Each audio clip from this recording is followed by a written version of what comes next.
Hey guys, sorry I went a little MIA on you. It's been a wild few months, but I'm going to update you on everything I've read since we last spoke.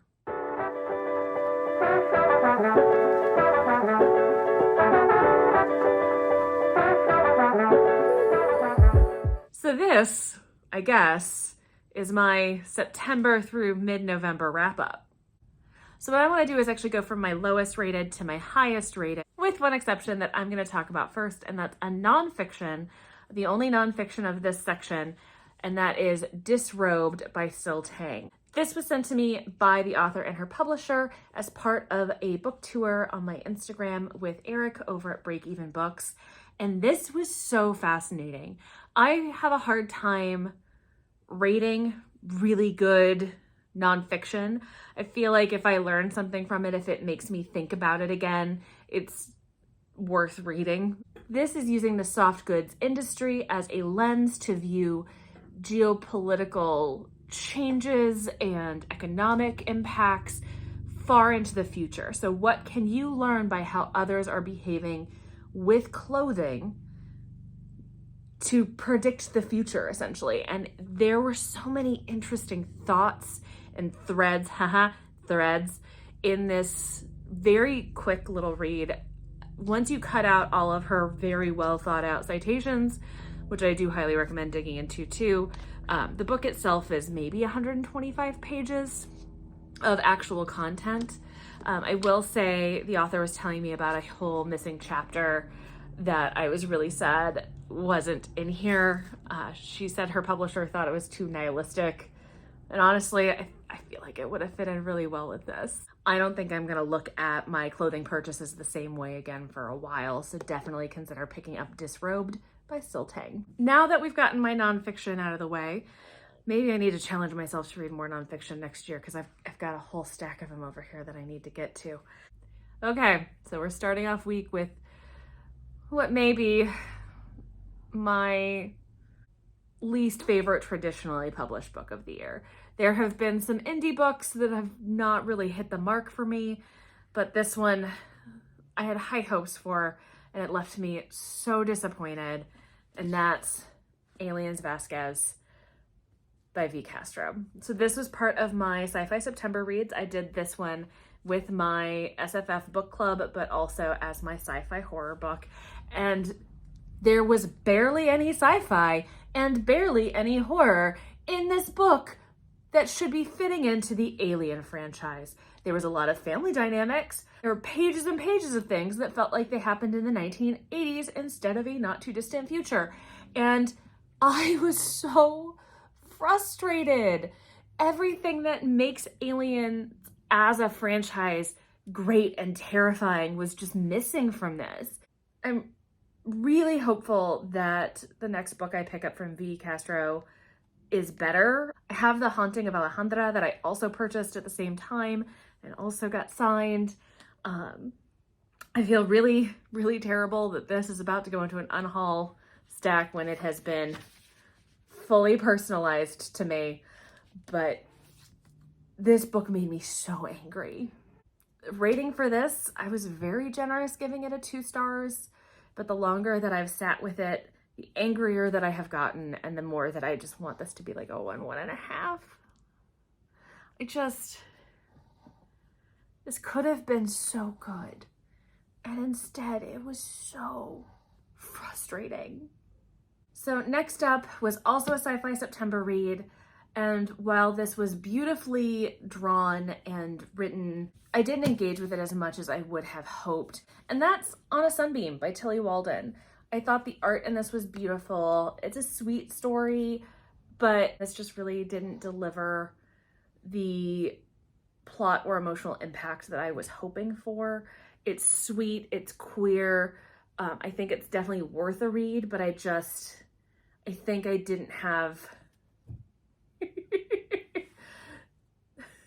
There's a blank spot in the bookshelf and she's really happy about it. It just didn't quite have the impact that I was hoping for. So this was a 3 stars. It was a good time. It just wasn't a great time. Another 3-star read, this time from October, was Star Splitter by Matthew Kirby. This one I had seen as an ARC floating around, but didn't request it, and then found it at my local bookstore with a signed copy and thought, why not? This is a YA sci-fi horror, so it's like sci-fi horror light. I think that there were some really interesting concepts on the science side of things. There's some really interesting discussions around teleportation and long distance travel in space, some of which we're really starting to see come into the scientific community right now. But the long-term and direct human ramifications were really highlighted well in this, because we can't transmit matter across space and time, as Star Trek would lead you to believe. Really, the more accurate scientific understanding at this point is that you would be killing somebody or thing and rebuilding it with new matter and reproducing brain patterns on the other side. So what does that mean in practice? So that was really fascinating. And what does your conscious mind as a data stream mean? And can it be corrupted? What are the long-term ramifications of our minds as energy? And not just with our minds, but perhaps with another species. So those are some of the concepts that are going on. And this follows a young girl who is being teleported to a research planet, a planet that all life on it had been wiped out a few million years ago during a catastrophic planetary event. Her parents are researchers, and they are wanting to bring her out to space for the first time to join them on a research project. She hasn't seen them in 6 years, and she beats them to the research ship that's orbiting the planet before they get there. Only she wakes up and everything's in chaos. No one is there. There's blood on the walls, and she feels like she's being watched. What's happening? There were some really fascinating things. I think if this had been written for a more mature audience, they would have gone a little harder, and there were a few plot threads that just didn't quite get fully worked out, that left you with a little bit more questioning. But definitely worth it, especially if you're just dipping your toe into sci-fi horror, or if you're a little bit of a baby when it comes to the horror side of things. It's definitely worth a pickup, and it definitely brought up some interesting thoughts and concepts and questions, even if maybe the horror payoff wasn't as good as it could have been, but definitely worth picking up. I gave this one probably a 3.5. I think if it had just eked out a little bit more to a 4-star, if it had been a little punchier. Now we have a section I'm just going to go through together, even though I'm pretty sure that they were all read in different months, and that's books 3 through 5 of the Bergman brothers. We'll start with Ever After Always, which is a Bergman sisters book following Freya and her husband, and it's a marriage on the rocks. Did not think I was going to enjoy a marriage on the rocks story. This was so well done, and up to this point was probably my favorite relationship, although Ren remains my favorite love interest. He has my whole heart. This was definitely a 4-star read. Then we went to With You Forever. This one follows Axel and Rooney, who we met as Willa's friend in book 1. This was a marriage of convenience. I was so excited at the idea of a marriage of convenience. It didn't quite bubble up to the top as a favorite, but I did have a good time. I really liked being in Axel's mind. I don't know that this book would have worked without dual POV. And that's one of the things I really love about Chloe Leese. Oh, hi, Lilu.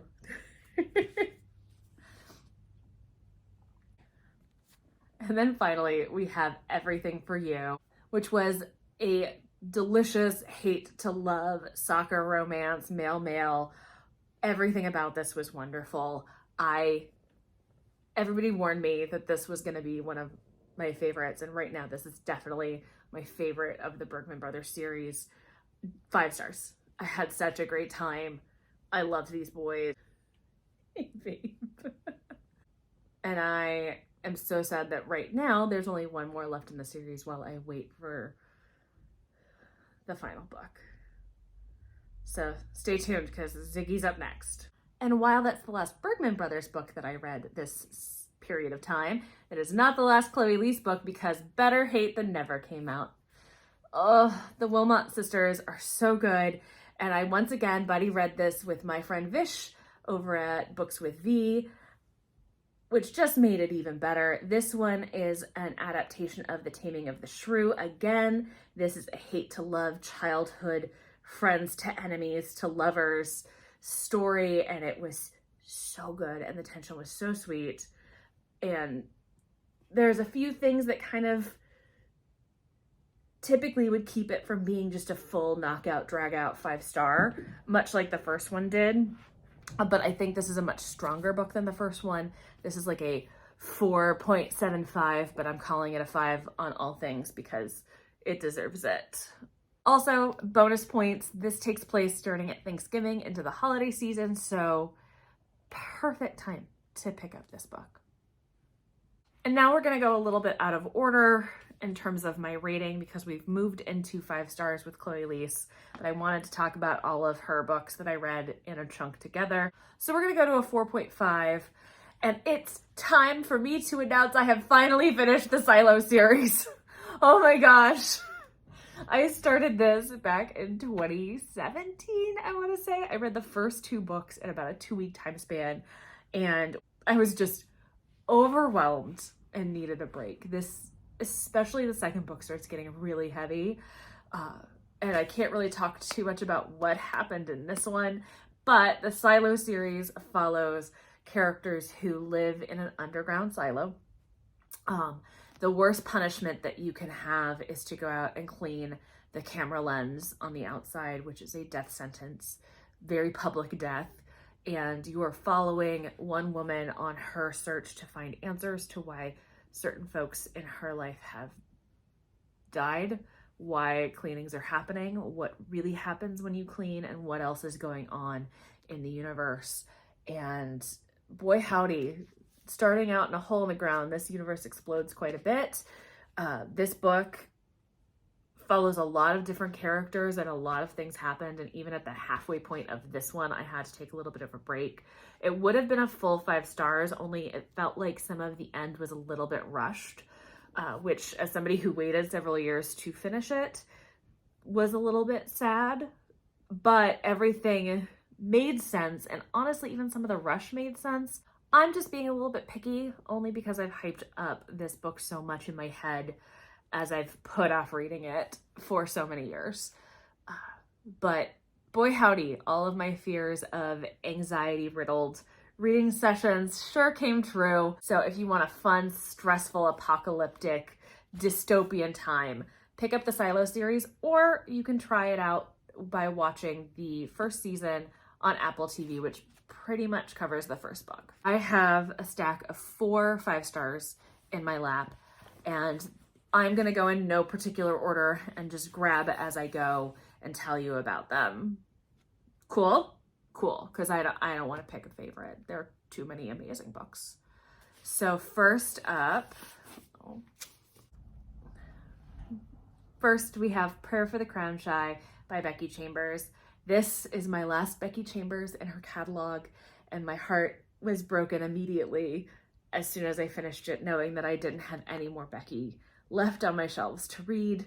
This was so sweet and touching and honest. If you've never engaged really well with novellas, I highly recommend this little duology. I'm hoping that there's more in this series. She has a way of humanizing and building empathy deeply within her pages, and this was no exception. I genuinely cried. I loved every single page of this, and I desperately hope we are not saying goodbye to Dex and Mosscap. So if you're looking to squeeze in a few shorter books before the end of the year, The Monk and the Robot will definitely help you hit your goals, but also provide a really beautiful story to sink your teeth into at the same time. Next up, speaking of crying, this was a Christmas gift last Christmas from Sarah's Shelves. It made her cry, and I think she just wanted to pass along some of the pain that you experience in this book. But boy howdy, did I sob at the end of this story. I will give trigger warnings. This is a horror about dementia. If you have somebody you have loved in your life that experienced dementia, if you've lost somebody to Alzheimer's or a dementia-related illness, this might be really, really hard for you because you're going to spend your whole time in the perspective of an older woman who we never quite know if she has dementia or not, but you have the sense of a person with dementia. And it was a wild time to be in that mindset, and you never know what is true or false. But what an emotional and unsettling journey. This is not a jump out, scare you, bloody, gory, body horror, monsters coming for you. But everything about this book left me unsettled and uncertain and terrified. And I loved every second of it. So definitely a 5-star, filled with tears, wailing and gnashing of teeth. So I'm definitely going to be checking out more from Ian Reid after this. Okay, so the penultimate read for this wrap up is The Exiled Fleet from J.S. Dews. Have I read the entirety of J.S. Dews' catalog this year? Yes, I have. No regrets. Do yourself a favor and pick up J.S. Dews. This is the sequel to The Last Watch, which I read after Emily from My Chaotic Shelf hyped it up so much. And then leading into Sci-Fi September, we convinced Sam from Love Sam to pick up The Last Watch so that we could all buddy read The Exiled Fleet together during September. And it made it so much more fun. This is a wild journey about the collapse of the universe, an alien threat, a galactic prince sent off for punishment, and the possible end of the world. Originally, I think that there was some discussion about this being a trilogy. However, after reading this one, which again, I can't talk about too much because it is a sequel, and some comments made by J.S. Dews on Instagram, I would not be surprised if this is at least 4 books, if not more. I'm not going to complain if she wants to keep writing with these characters, because Rake and Cavalon have a grip on me, and I can't wait to see how their friendship and journey and chaos unfolds. I know that book 3 is in 2nd or 3rd rounds for edit, so I'm hoping that we get an announcement soon about a 2024 release date, at which point, Emily, Sam, we're buddy reading it again, right? Like, I need you on this journey with me. 5 stars. Please pick up some J.S. Dews, whether it is the Divide series or if it is Rubicon, her recent standalone. Definitely worth your time.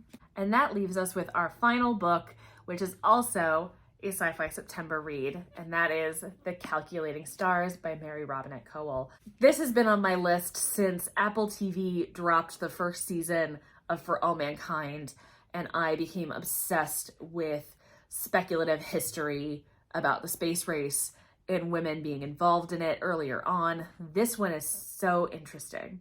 So this is an alternate history where, because of some changes in presidential elections, our rocketry program, our fledgling NASA-like facility, starts in the early 50s instead of in the 60s. And we are following a young woman who is a computer at this fledgling NASA and her husband, who is the director of rocketry under Wernher von Braun. And they are on a vacation in the Catskills when disaster strikes. A meteor hits off the Atlantic coast, and very quickly, these 2 brilliant people realize the impact of this event is going to be catastrophic. By that, I mean this is an extinction level event. Not right away, but it's about to change everything on Earth in a way that's going to make it impossible for humanity to survive. So here in the 50s, we have to supercharge our rocketry program. We have to get off the planet. This is very specifically following Elma, the computer, who is a Jewish American who has lost 90% of her family in this cataclysm, as they are escaping, recovering, building a space program, and desperately trying to get women involved in this fledgling space program. Because even though we're talking about how we have to get off the planet, the 1950s are the 1950s, and they don't want women or brown people to participate. And let me tell you, it's a problem. So there's some interesting conversations around race, around gender. There's a lot of interesting appearances from real historical figures, including a personal childhood favorite of mine, Mr. Wizard, who was a fledgling Bill Nye in the 1950s, and he continued doing science educational programming into the 80s, which is when I watched him, and I lost my mind when he appeared. But this is book one of a 3-part series, and I have been forcing myself to not just immediately dive through all the rest of these and get to other books that were on my list. But I have a feeling that book 2 is coming before the end of the year. So that's what I've read in the time that we've been apart. What do you think? Is there anything in here that sounded interesting to you? Or are you all like, oh, Elizabeth, we've all already read those. What are you talking about? If you want to come and defend V. Castro, I am here for it. Please tell me what I should read instead, because I have high hopes for her as an author, and this was a terrible first showing for me. Not for her, for me. But I am so excited to chat with you guys in the comments. If you enjoyed this, please feel free to like or subscribe to see more content from me. I promise things are going to balance out quite a bit. The chaos that was my fall should hopefully smooth out into a nice, normal pace of life. But thank you guys so much for watching, and until next time, bye guys.